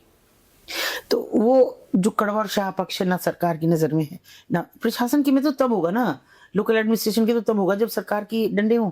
सरकार का तो है ही नहीं, जब वो खुद हाईवेज पे खड़े होके और अश्लील हरकतें कर सकते हैं, जब वो बंद कमरे में 10-10 रशियन डांसर्स के साथ अधनंगे नाच सकते हैं, तो ये इनकी कहाँ ख्याल करेंगे वो, इनका कोई ख्याल नहीं है किसी के पास। मैम कैंडल मार्च तो बहुत जल्दी निकालते बहुत हैं लोग जल्दी। सबसे पहले जब कुछ हो जाता है। मुझे लोग कहते हैं कि कोई भी बलात्कार होता है, कुछ भी होता है, आप कभी सामने नहीं आती, क्या करूंगी आके? हाँ तो क्यों कहूँ मैं? जो मर गई उसके लिए क्या कहूँ मैं? जो जिंदा है उसके लिए खड़े क्यों वकील खड़े होते हैं उसके लिए? कहती हूँ मैं, विरोध करती हूँ कोर्ट में कि शर्म नहीं आई। मैं अपने मतलब आपको मैं क्या बता सकती हूँ। अभी एक उसमें मुकदमे में मेरी गवाही थी, मुझे वकील कहता है बहन जी अब तो छोड़ दो, बरसों बीत गए, इस मामले को निपटवा दो। मैंने कहा वो मर गया? अरे अब तो वो मरे के बराबर है, खाट में ही वो करता है सब, पैरालिसिस हो गया उसको, कोई देखने वाला नहीं। और मैंने कहा उसकी बीवी? वो बीवी कहाँ थी वो उसकी? कि जिसको बेच गया 2 बच्चों के साथ, वो बीवी नहीं थी, वो तो गले पड़ गई थी। तो गले पड़ी को वहां बेचेगा? अगर वो गले पड़ गई थी, इंसान तो थी ना। 3 महीने का बच्चा लेके कैसे आ गई कोई गले पड़ी इसके साथ? 5 साल का बच्चा लेके कैसे आ गई इसके साथ? ये मत कहो मुझे, मैं तो मरते दम तक इस केस को नहीं खत्म करूंगी। मैं जब भी बुलाएंगे मुझे कोर्ट में आऊंगी, मैं गवाही दूंगी जम के। बस उसने तुरंत जाके वहाँ एकदम बोल लिया अगली तारीख, बहन जी थोड़ा सा मुझे समय दो, थोड़ा दो। मैंने कहा एक बार मेरे सामने उस आदमी को ला दे, बस किसी भी हाल में एक बार ला, मैं देखना चाहती हूँ कितने क्रूर हो सकते हैं, कितना अपना मतलब कैसे अपनी बीवी बच्चे उनको बेच के जा सकता है कोई। इंसानियत मर चुकी है ना मैम। वहाँ कुछ नहीं, वहाँ तो आदमी जब नीचे जाता है इंसानियत शर्म हया सब चीज छोड़ के जाता है, इसीलिए तो रेड लाइट है। पर मैम कहते तो हम कि औरतें देवियां होती है, अरे आप उनको औरत ही समझ लो, इंसान ही समझ लो। मैं तो कह रही हूँ उनको, आप ये भी नहीं समझते कि वो ह्यूमन बीइंग है, उनको दर्द होता है, उनको दुख होता है, उनकी आत्मा रोती है। तो कैसे आप जी रहे हैं? एक बच्ची को आप रोते हुए छोड़ के उसकी उसकी हर मतलब उसकी अस्मिता को कुचल रहे हैं आप, और उसके बाद कैसे सो पाते हैं आप सुकून से? कैसे घर जाके आपको अच्छा लगता है कि वो चिल्लाए? और चिल्ला नहीं रही है तो वो ठंडी कह के वापस भेज रहे हैं बाहर, दूसरी दो। ये उनकी ट्रेनिंग का हिस्सा है कि उनको चीखना है, चिल्लाना, उनके मुस्टंडे इस कदर उनके साथ रेप करेंगे कि वो खुद ही सीख जाएंगे, वो पहले से डर जाएंगी, पहले से उनको ये सब करना है। और बहुत खरा अभी मैं पता नहीं कभी कभी हो जाता है, लोग कहते हैं कि नहीं इतना बुरा नहीं होता, इससे बुरा संयोग से ऐसा हुआ। कल मैं बहुत ज़्यादा कब समय तो होता नहीं, लेकिन कल परसों रात जयपुर से लेट लौटी थी, तो मैं कल बिल्कुल मैं कोई नहीं करूँगी, मैं वहाँ भी नहीं गई, ऑफिस भी नहीं गई। तो यूँ ही मैंने चलाया टीवी, तो कुछ अच्छे अगर शोज आते हैं मैं कभी कभी देख लेती हूँ जो थोड़ा मुझे रिलेटेड लगे। तो एक आता है डेली क्राइम, उसका 3रा सीजन आया अभी, तो मैंने कहा चलो मैं उसे देखती हूँ। आप इमेजिन नहीं कर सकते कि इससे भी विभत्स चीजों को उन्होंने दिया, और नाम सहित दिया। ये उस जगह का, ये उस जगह का, ऐसे हुआ, ऐसे लड़कियों को लाया गया, कैसे लोगों को एतराज है। मैं एक बात कहती हूँ कि प्राइवेट गाड़ियां हैं सबके पास, सरकारी बसें हैं चल रही हैं, पूरा दिल्ली में पूरा हिंदुस्तान में चल रही हैं, किसी के पीछे लिखा देखा है बेटी बचाओ बेटी पढ़ाओ? सिर्फ ट्रकों के पीछे लिखा है, और ट्रक से एक स्टेट से दूसरे स्टेट, एक नेपाल से यहाँ भूटान से कहाँ नहीं जा रही लड़कियां, उन्हीं ट्रकों में सप्लाई हो जाती है कि आपको पता तक भी नहीं लगता। सिंगापुर कहाँ नहीं जा रही हैं, तो कैसे इनकार करेंगे। अभी तो मुझे वो बेटा मना कर रहा, मैं सुबह इसको रास्ते में मैं कह रही थी, मैंने कहा लिखूंगी मैं ये कि वो लोग भी जरा डेली क्राइम एक बार देख लें। और उन्होंने लिखा है कि ट्रू इवेंट्स पे आधारित है ये, कैसे ट्रक में ले जाके सिंगापुर भेज दिया गया, शादी के नाम पे लाके और शादी करा देंगे, काम के नाम पे। कौन सी चीज़ नहीं है जिस पे नहीं हो रही है। और ये वो हैं जो हैंड टू माउथ है, या तो बिल्कुल वो जो सड़क में हैं जिनको कमाना ही है आज, तो कमा के शाम को खाना है। और या वो हैं जिनके पास बहुत पैसा है, उनके पास समय नहीं है अपने बच्चों को देखने का, अपने लड़कों को देखने का। अपने केवल लड़कियां क्यों देखे, बेटी बचाओ क्यों कह रहे हैं, ये भी तो कहो बेटों को संस्कार दो। बिल्कुल। कौन कर रहा है रेप, कौन उनको लड़कियों को परेशान कर रहा है, लड़का ही कर रहा है ना, तो उनको करो ना। ये क्यों कहते हो कि बेटी बचाओ बेटी पढ़ाओ। और उन ट्रकों के पीछे क्यों लिखा है ऐसे कि जैसे लिखे नर्सिंग होम पे यहाँ भ्रूण परीक्षण नहीं किया जाता, जैसे लिखे थानों पे यहाँ दलालों का प्रवेश निषेध है, फैक्ट्रियों पे लिखे यहाँ बाल श्रम निषेध है, और वहीं होता है सब। क्यों लिखने की जरूरत पड़ती है हमें कि ऐसा नहीं होता। क्या हम अपने घर के बाहर लिख के रखेंगे कि यहाँ औरतों को परेशान नहीं किया जाता, इनसे दहेज नहीं मांगा जाता, घरेलू हिंसा नहीं की जाती। क्यों नहीं लिखते फिर हम ये वो जगह है कि जहाँ सब कुछ होता है। तो एक मुझे इंस्टाग्राम पे लिखते हैं कि आंटी आपको बहुत पता है कि ट्रकों में जाता है, कहीं आप भी तो ऐसी नहीं आ गई थी। ये मानसिकता है, सोच है मैम, ये सोच है। और जब तक ये घटिया सोच रहेगी लोगों की, तब नहीं हो तक सकता। कुछ नहीं हो सकता। और इन लोगों का कुछ नहीं बिगड़ता है। मैंने आज तक किसी दलाल का बिगड़ते नहीं देखा, किसी सेक्स वर्कर का बिगड़ते नहीं देखा। 1000 मुकदमे मैंने कराए हूँ, ये प्रशासन ने कराए हूँ, लेकिन उनको छुड़ाने वाले 10 खड़े हो जाते हैं, तमाम वकील खड़े हो जाते हैं मेरे सामने। मजिस्ट्रेट साहब ने कहा कि अच्छा हाँ तुम तो हो गई भाई, तुम तो इन सारे मुकदमों में रहते ही हो, इनके पैरवी करने वाले। मैंने कहा शर्म करो, तुमको जज भी पहचान रहा है इस बात के लिए कि तुम क्या करते हो। लाइसेंस कैंसिल नहीं हो जाना चाहिए था। ऐसा कोई प्रावधान नहीं है ना, कानून में तो देता है कि एक मौका तो सभी को सुधरने का देना चाहिए, कि वकील है इसलिए। बकवास वकील का मतलब ये एडवोकेसी है। तो मैम अगर पुलिस प्रशासन चाहे या फिर गवर्नमेंट भी चाहे तो एक दिन में वो बहुत आराम से इन सब पे लगाम लगा सकते। अगर नहीं देखिए, लगाम लगाने की बात नहीं थी, ये बात है उनके पुनर्वास की। जो फंस गए उसमें, आप उनके पुनर्वास की योजनाएं बनाइए ना, उनको लाओ सामने। पर मैंने तो बल्कि यहाँ तक सुना है कि नारी निकेतन अगर उनको भेजते तो वहां पे भी उनके साथ बहुत उल्टे नहीं सीधे देखिए, काम कुछ होते। जगह अगर सब एक जगह बदनाम है तो सब जगह नहीं कही जा सकती। हुए हैं कुछ जगह ऐसी घटनाएं हुई हैं, उन्हीं के लिए नहीं, वो आम लड़कियों के लिए भी हुई हैं। इस तरह हमने भी बहुत पहले 94-95 के आसपास की बात है, तो हमने नारी निकेतन पे रेड भी कराई कि भाई इस तरह की लड़कियां जा रही हैं, पकड़ी हुई दूसरी जगह से जाके। तो ये तो एक मतलब अलग है। पर अभी तो बहुत सारे डंडे हैं, बहुत सारी ICWC बन गई, JJ बोर्ड बन गए, और प्रभाव रहता है, DM भी अब सब करते हैं। तो अभी नारी निकेतन में तो ऐसा नहीं है, क्योंकि हर साल शादियाँ होती है तो हम जैसे खुराफाती लोग भी लगातार उसमें संपर्क में रहते हैं। तो ऐसा तो नहीं है, लेकिन किसी की मंशा भी तो नहीं है, कुछ करने की मंशा भी नहीं है कि हम कुछ करें, कुछ हो, कुछ आगे, ये हमारे कलंक है। और पता नहीं तुमने मेरठ देखा है कि नहीं, मेरठ तो बसा हुआ ही ऐसे है। एक्चुअल में ये हर उस जगह है जहाँ बड़े कैंट एरियाज हैं, चाहे वो आगरा हो, मेरठ हो, बनारस हो, कलकत्ता हो, दिल्ली हो, या फिर मुंबई हो, जहाँ ये, क्योंकि कैंट एरिया से मतलब आज ही नहीं, जहाँ छावनी सदा से, अगर कहो पांडवा कालीन तो हस्तिनापुर में छावनी थी उनकी पूरी, उससे आगे सैनिक आ जाते हैं, मुहाने पे आ जाते हैं, तो वो पूरा था। उसी ढंग से मेरठ बसा हुआ है, बिल्कुल अंडाकार। और अंडाकार ऐसे होके वो 9 दरवाजों में घिरा हुआ था। तो ऐसे कि पहले 9 नाले, 9 दरवाजे, 9 वाड़े, 9 पाड़े, 9 कुएं, 9 सराय, ऐसे है वो पूरा का पूरा। हर दरवाजे पे एक सराय, आदमी आए, पहले अपना नाला पार करे, अपने घोड़ा तांगा बुग्गी खड़ा करे, बुढ़ाने से आया तो बुढ़ाना, बागपत से आया तो बागपत, मुजफ्फरनगर से आया तो बुढ़ाना से आएगा।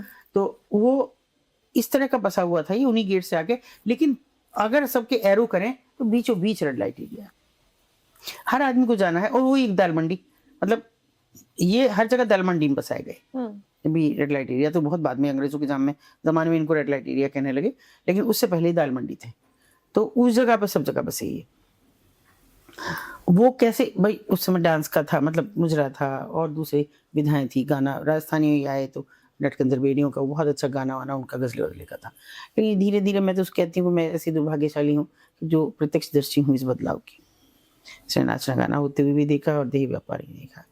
तो ये बसाए इस तरह गए, खत्म तो ये नहीं हो सकते उन एरिया में से, कभी भी नहीं हो सकते। क्योंकि पहली बात तो नीचे दुकानदारों की मंशा नहीं, छोड़ दो प्रशासन को, छोड़ दो सरकार को। अगर दुकानदार चाहें, आप किसी के घर में किराएदार भी खराब आ जाता तो पड़ोसी भी शिकायत करे, भाई इससे खाली करो। दुकानदार क्यों नहीं करते? और मैं तो स्पष्ट कहती हूँ, मुझे तो सब कहते रहेंगे तुम्हें मार देगा कोई। मैंने कहा मरने का क्या डर है, तो कब्र में पैर है, कभी भी मर जाए।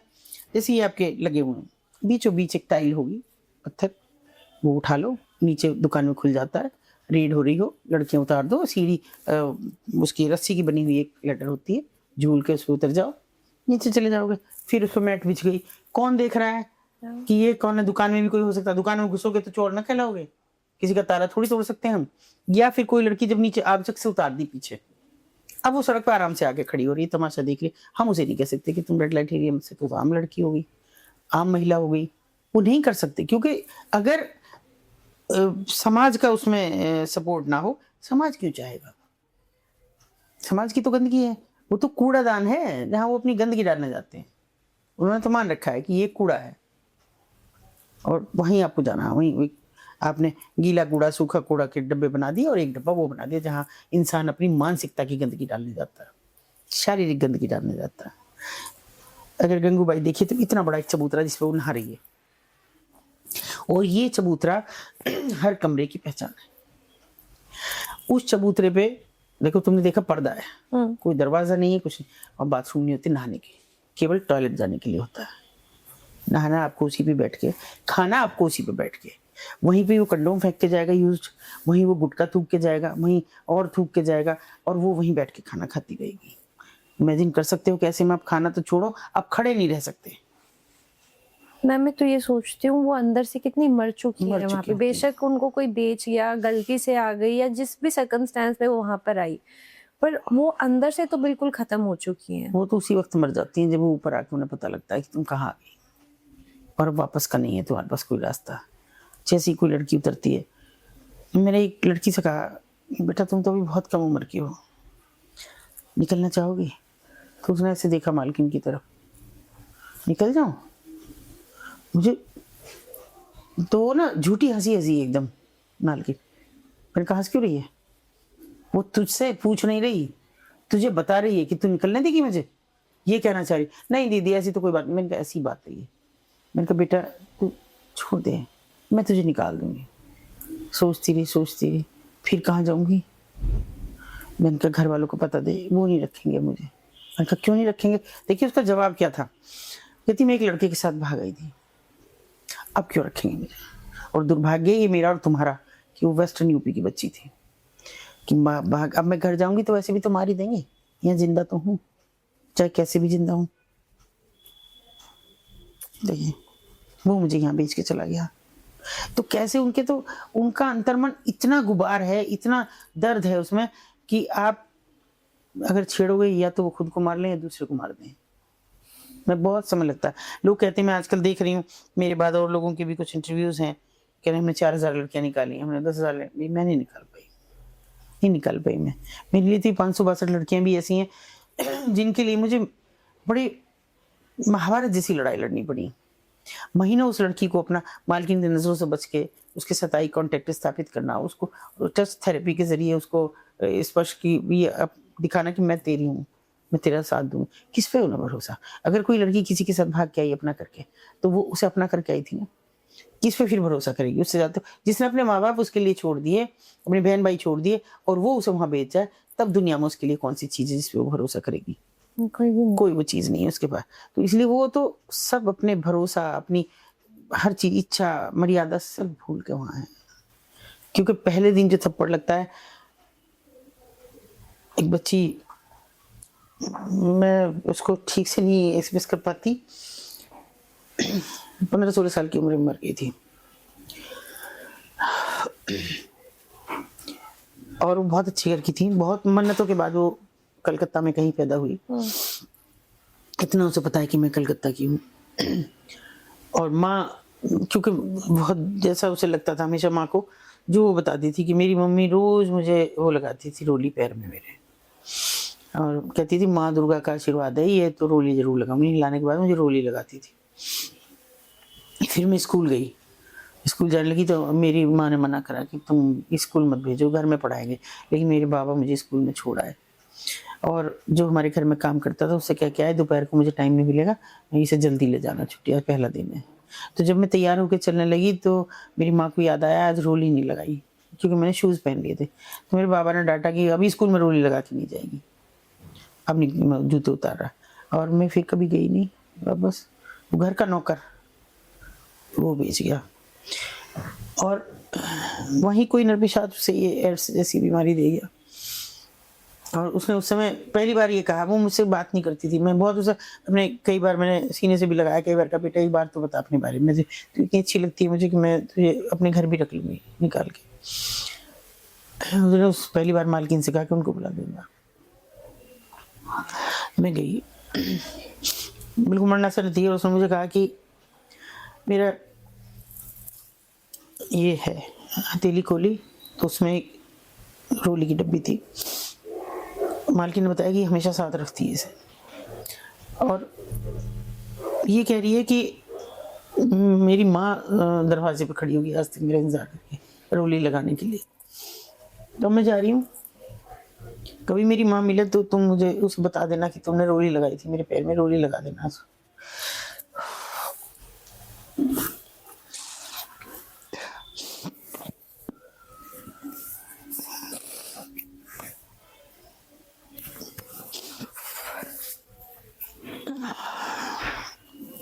फिर एक नहीं, हमने दोनों ने लगाई, मालकिन ने भी लगाई, मैंने भी लगाई। लेकिन वो शायद वो तो रही नहीं देखने के लिए कि उसके पैरों में रोली लग गई। जब उसने मुझसे कहा कि फिर मुझे स्कूल के बाद कभी रोली नहीं लगी, हाँ यहाँ आने के बाद लगी, जब मैंने माँ के कहने से उस मालकिन ने रोली लगवाने से वो मना कर दिया, वो धंधा करने से मना कर दिया, तो मेरे गाल पे रोली लगी पहली बार।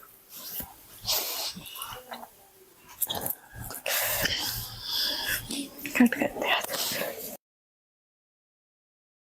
मैम जैसे आप अभी इमोशनल हो गए, मैं भी इमोशनल हो गई, है ना। हम तो सिर्फ ये सुन रहे हैं तो हम इतना इमोशनल है, आप देख रहे हो तो आप और भी ज्यादा इमोशनल हो गए। पर जिन लोगों पे वो बीत रही है दिन रात वो सेम चीज के थ्रू जा रहे हैं, तो उनके लिए कितना मुश्किल होगा जब आप किसी को रेस्क्यू करके भी लाते हो वहां से। तो वो यादें भुलाना, जो चीजें उन पर बीती हैं वो भूल जाना किसी के लिए भी आसान नहीं होगा। वो नॉर्मल जिंदगी में वापस आना तो बिल्कुल ही मुश्किल होगा। तो अगर किसी को रेस्क्यू करके आप लाते हो तो क्या उसका प्रोसेस रहता है मैम, और वो कैसे उसको मैं इसीलिए मैंने कहा कि लोग रेड करते हैं, लोग कहते हैं हमने 4,000 लड़कियां निकाल दी, हमने 5,000 नहीं मैं कर पाई, क्योंकि मैं तब तक नहीं निकालती लड़की को जब तक कि मैं उसे मानसिक तौर पर तैयार ना कर लूँ, बाहर की दुनिया के लिए तैयार ना कर लूँ, अपनेपन के लिए, वो खुद के लिए तैयार ना कर लूँ कि वो मुझे समझ सके, मुझ में अपनी माँ ढूंढ सके, बहन से ढूंढ सके, तब तक मैं नहीं निकालती किसी भी लड़की को जो उसको मेरे सीने में से लगने में आसानी हो। जैसे मैंने एक लड़की को मैं बहुत दिन से कह रही थी, बहुत प्यारी सी बच्ची थी, एक से वो बात नहीं करती थी, देखती भी नहीं थी। मैंने उसे कहा कि एक दिन मैंने देखा कि ये तो खुला गला रहता है, क्योंकि ये धंधा ही इतना है, बस इससे ऊपर कुछ नहीं, कैसे हुआ। तो यहाँ बहुत निशान खड़े हो चुके उसको। मैंने, क्योंकि मालकिन भी बैठी थी इधर ही, ध्यान इधर उधर था, तो मैंने पूछा क्या, तो उसने पहली बार कहा कि मैं कहा कि मैं नहीं, तो उसने कहा भूख, ऐसा मतलब माल ग्राहक ने किया है। मैं कब मना कर देती, बोली पेट की आग भी है और पैसा मालकिन को भी देना है, तो नहीं मना कर सकती थी। फिर थोड़ा सा हमारे बीच में हुआ, मैंने कहा मैं तुझे एक दिन निकाल दूँगी यहाँ से, तो हिम्मत जुटा बस, मैं तुझे निकाल लूँगी। बात करने लगी थी कभी कभी, वहाँ खड़ी होती खिड़की में तो भी आ जाती थी बैठने के लिए, अगर मैं आके बैठ गई। ऐसे ही एक दिन मैं भरी दोपहरी में गई, थोड़ी डार्क कलर की मैं साड़ी पहनी थी, कोई ऐसी, मुझे बोली इतनी डार्क कलर की साड़ी पहनी है, गर्मी हो रही है। मैंने कहा, फिर आके बैठ गई ऐसे, लाओ मैं तुम्हारे पैरों में तेल लगा दूँ। मैंने कहा बेटा हमारे यहाँ तो बेटियाँ नहीं लगाती पैरों में हाथ। तो उसने ऐसे सिर रख लिया, मैंने उसको ऐसे बस करा दी के बाद बैठ। मुझे लग रहा था कि वो रो रही है, उसकी पीठ हिल रही थी, लग रहा था मुझे, मैंने रोने दिया, सिर पर मैं हाथ फेरती रही। उसके बाद वो उठी और जो कहोगी वो करूँगी, निकाल दो मुझे। तो तो उसमें बड़ा समय लग जाता है इतना अपनापन करने में, और वो महसूस करें कि मैं दिखा नहीं रही मैं। और सच में मैं हर किसी से दिल से जुड़ी। आज तक भी जो मेरा पहला रेस्क्यू है वो लगभग हमसे बड़ी है उम्र में, वो सोच सकते हो आप। लेकिन मैं बराबर हूँ उसके संपर्क में, उसकी बेटी के संपर्क में हूँ। जिन बेटियों की मैंने शादी की है, मैं ये नहीं कह रही मैंने उनको कोई बड़े घर में ब्याह दिया, बहुत छोटे छोटे, कोई रिक्शा चलाता, कोई मजदूरी करता, गाँव में किसी की छोटी मोटी खेती है उसमें करता। तो लेकिन मैं लगातार, मेरे वॉलंटियर्स में फॉलो अप करते हैं, और मेरे लिए इससे बड़ा और कोई रिवार्ड नहीं होता कि अभी अभी पिछले महीने मुझे एक ने आके कहा कि हालांकि हम आइडेंटिटी छिपाते हैं, ये नहीं बताते कि वहाँ से, कि बहन जी जैसी शादी आपने उसकी कराई, बताया उस लड़के का नाम, ऐसी एक हमारी भी करा दो।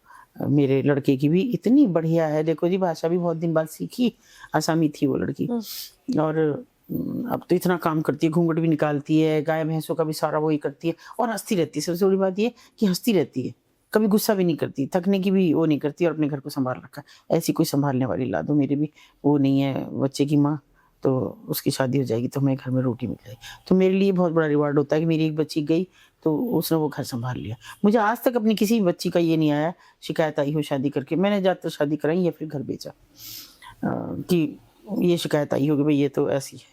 और मैम समाज की गंदगी है जिसकी वजह से वो वहाँ है और हम उन्हें गंदा समझ उन्हें रहे हैं। गंदा समझ रहे हैं, अपनी गंदगी अब परोस के आ रहे हैं और हम उन्हें गंदा कह रहे हैं।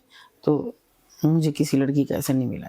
और जिनको घर भेज पाई, नेपाली लड़कियां हैं तो खुश हैं, उनका फॉलोअप एक दूसरी एनजीओ है वो करती है, उनको सपोर्ट करते हैं। तो मैं सोचती हूँ कि जब देखो हम लोग सोचते हैं कि यार इसको लीगल कर देना चाहिए तो क्राइम कम हो जाएगा, ये हो जाएगा। आप देखते हो इसको दिन रात, लीगल नहीं है तब भी कर रही हैं लड़कियां, नहीं कर रही क्या? पोल्स पे खड़ी हैं, रेड लाइट्स पे खड़ी हैं। आप लोगों को नहीं पता इसे रेड लाइट एरिया क्यों कहते हैं, उनको पता है क्यों है ना। वो खड़ी हैं, वो जा रही हैं, जिगोलो बन रहे हैं, मेल सेक्स वर्कर बन रहे हैं, तो लीगल करके ही और क्या हो जाएगा। और अभी अभी तो नया आया है कि कोई स्त्री, शादीशुदा स्त्री भी किसी शादीशुदा पुरुष से भी संबंध रखती है, या पुरुष रखता है किसी से, तो वो नहीं है अपराध। तो फिर आप क्या कह रहे हैं? आप तो कह रहे हैं बेशर्ती करो, बस बालिग होने चाहिए, बाकी आप कुछ करें। मर गया है समाज, आत्मा मर गई है। और मतलब पता नहीं हमें हमारी संस्कृति कहाँ जा रही है। आप लोग आखिरी पीढ़ी होंगे जो थोड़ी बहुत संस्कृति की दुहाई देंगे, इसके बाद अगली पीढ़ी आप विनाश की तरफ जाते हुए देखेंगे। वो हम देख ही रहे हैं। देख रहे हैं। और मैं तो कहती हूँ कि मैं पीयूष मिश्रा को बहुत सुनती हूँ। पीयूष मिश्रा कहते हैं उसमें कि जैसी बच्ची है वैसी की वैसी बचा लो ये दुनिया, और अब भी नहीं बचाई तो मैं समझती हूँ हिंदुस्तान का सबसे निचले पायदान पर नंबर लिया जाया करेगा। जैसे हम कहते हैं ना बैंकॉक, थाईलैंड, ऐसे एक दिन इंडिया है मैम ऑलमोस्ट लाइन बस अभी लोग नहीं कहते। अभी हमारे आका अपने आप को विश्वगुरु बना रहे हैं, और ये बेटियां नहीं हैं। कौन सी बेटियां हैं वो जिनको बचाने की बात कर रहे हैं? और ये किसकी बेटियां कहाँ से आई हुई हैं? ये हिंदुस्तान की बेटियां नहीं है? इनके पुनर्वास के लिए आपके पास कुछ भी नहीं है? अब दिन रात कह रहे हैं हमने इतनी दीदियों को लखपति दीदियां बनाई, हमने इनको भी तो एक लखपति दीदी बना देते हैं। और वो बेटियां किसकी हैं? ये सेंट्रल में आप बैठे हैं दिल्ली में, 24 घंटे अमला निकलता है सरकारी, दिखती नहीं कि बेटियां चौराहे पे। मैं अभी रास्ते में करके लाई नन्ही सी बच्ची, जिसका मैं नहीं समझ पा रही कौन थी, बहुत देर जाम में हमको फंसे हुए भी गाड़ी एक तरफ करनी पड़ी, और मैं कहीं, मुझे तो नहीं रुका जाता मुझसे। मैं उसकी फोटो वीडियो भी करके लाई, नन्ही सी बच्ची इसूर रही है, बैठी है, बोले रखा थैला, बेटे कहाँ है मम्मी पापा? नहीं है। मैं क्या कहाँ गए पापा? पापा वो बेचने गए हैं गुब्बारे, पापा गुब्बारे बेचने गया है। तो मैंने कहा कितनी देर में आएंगे? पता नहीं। अब भूख प्यास से बेहाल, वहाँ कुछ मिल नहीं रहा कि क्या दूँ इसे खरीद के कुछ भी खाने के लिए, मेरे पास कुछ था नहीं कि मैं दे देती उसे। कितने भारी मन से मैं वहाँ से उठ के चली हूँ। ये कोई नहीं महसूस कर सकता इस बात को, क्योंकि मैं शायद उन लोगों से इस तरह जुड़ गई कि मुझे ऐसी कोई बेटी दिखती है तो मेरी अंतरात्मा करोचती है मुझे। मैम आप में इंसानियत बाकी है ना अभी। नहीं, कैसे लोग हैं कि जिनको दिखता नहीं, चौराहे पे बेटियां खड़ी हैं, एक कंधे में बच्चा पड़ा हुआ है, वो ना रो रहा है, ना हंस रहा है, ना रिएक्ट कर रहा है, माँ की गोद में भी जाके वो दूध को भी नहीं चिल्ला रहा है। हम अपने बच्चे को थोड़ी देर को वो चिल्ला चिल्ला के हमारा दिमाग चढ़ जाएगा। वो बच्चा क्यों नहीं है? किसका बच्चा है वो? पता नहीं। स्कैम बनाया मैम, ये बेगर्स ने भी कितने बड़े स्कैम्स हैं। बिल्कुल। अब ये नहीं, अगर अब भी सरकार सोचेगी तो कुछ नहीं कर सकते हमारा, कुछ भी। हम अपनी तरफ से सिर्फ इतना कर सकते हैं कि लोगों को थोड़ा बहुत जागरूक कर सकते हैं बस। और आप तो अपने एंड पे जितना कर रहे हो वो तो हम उसके पैर की धूल बराबर भी नहीं है, टू बी वेरी ऑनेस्ट। मतलब मैं सिर्फ ऑडियंस से यही प्रे करूंगी कि आप लोगों के एंड पे जो बन सकता है आप अच्छा करें, एटलीस्ट आकर के किसी को डीएम में गालियां ना दे, उल्टा सीधा ना बोले। ये आपके जो उल्टे सीधे आजकल चल रहे हैं, लोग हैशटैग लगा रहे हैं, उन सबको सपोर्ट ना करें। Be a little aware of what's happening in the world. Ma'am thank you so much, आपने शेयर किया। मतलब इट इज जस्ट प्लेजर, मतलब बहुत ही मेरे को क्या बोलूं, मतलब मेरा शब्द भी नहीं है कि मैं इसको एंड भी कैसे करूं, but thank you so much ma'am. Thank you बेटा बुलाने के लिए भी।